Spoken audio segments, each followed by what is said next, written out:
بسم اللہ الرحمن الرحیم۔ فرعون نے جب بنی اسرائیل پر دوبارہ اپنا ظلم کا بازار گرم کروا دیا اور معصوم بچوں کو قتل کروایا، جادوگروں کو قتل کروایا، اور پھر جب حضرت آسیہ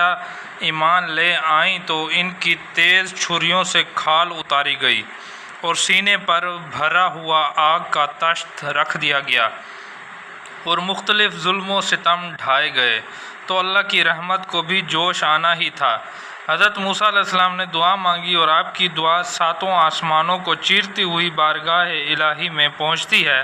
چنانچہ اس وقت اسی روز آسمان پر گہرے سیاہ بادل نمودار ہوئے اور تمام مصر پر چھا گئے،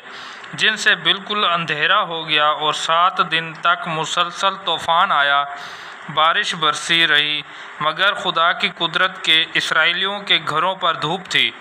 پھر سارے مصر کو ٹڈیوں نے گھیر لیا، پھر چچڑیوں اور جوؤں کا عذاب آیا، پھر مینڈکوں کا عذاب آیا، پھر خون کا عذاب آیا۔ اسی طرح عذاب آتے رہے۔ جب بھی عذاب آتا، یہ حضرت موسیٰ علیہ السلام کے پاس جاتے، معافی مانگتے،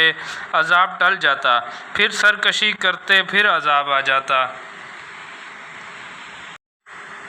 ایک روز حضرت موسیٰ علیہ السلام نے بارگاہ الہی میں مناجات کی اور بد دعا کی، تو اسی وقت آسمان پر گہرے سیاہ بادل نمودار ہوئے اور تمام مصر پر چھا گئے، جس کی وجہ سے اندھیرا ہو گیا، اور 7 دن تک ایسی خطرناک طوفانی بارش برسی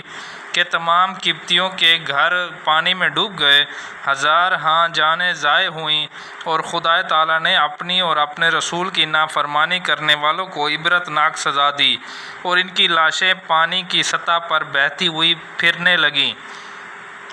پھر جو باقی ماندہ قبطی تھے، ان پر دوسرے عذابوں کا سلسلہ شروع ہوا۔ چنانچہ شہر مصر میں ٹڈیوں کے غول آ کر کھیتوں اور کلیانوں پر حملہ آور ہوئے، اور آن کی آن میں تمام کھیتوں اور باغات بالکل چٹ کر گئیں۔ حضرت موسیٰ علیہ السلام کی دعا سے ٹڈیوں کا عذاب ختم ہو گیا، تو کچھ عرصے بعد ان نافرمانوں پر چچڑیوں اور جوؤں کا عذاب نازل ہوا۔ چنانچہ یکایک وہ جوئیں اور چچڑیاں بارش کی مانند برسیں اور قبطیوں کے بالوں اور پلکوں اور بھوؤں سے چمٹ گئیں، اور اس شدت سے ان کا خون چوسنا شروع کیا کہ تھوڑی ہی دیر میں قبطی چلا اٹھے، اور یہ کیفیت تھی کہ جب ان کے سامنے پانی یا کھانا آتا تو برتن چچڑیوں اور جوؤں سے بھرا ہوا ہوتا۔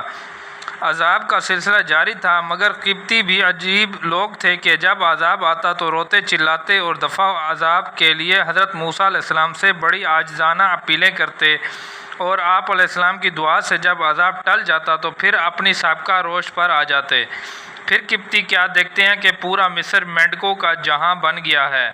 تمام بستر، برتن، دیگیں اور چولہے مینڈکوں سے بھر گئے،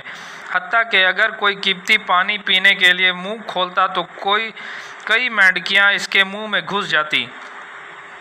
اس کے بعد خون کا عذاب آیا، اور اس خونی عذاب کی صورتحال یہ تھی کہ قبطیوں کے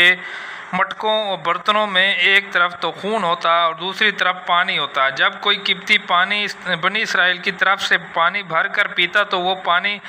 قبطی کے منہ کے قریب آ کر خون بن جاتا، حتیٰ کہ قبطیوں کے تمام برتن اور ان کی ایک ایک چیز خون سے لبریز ہو گئی، اور وہ بھوکے پیاسے مرنے لگے، اور پھر اپنی جان بچانے کے لیے بالآخر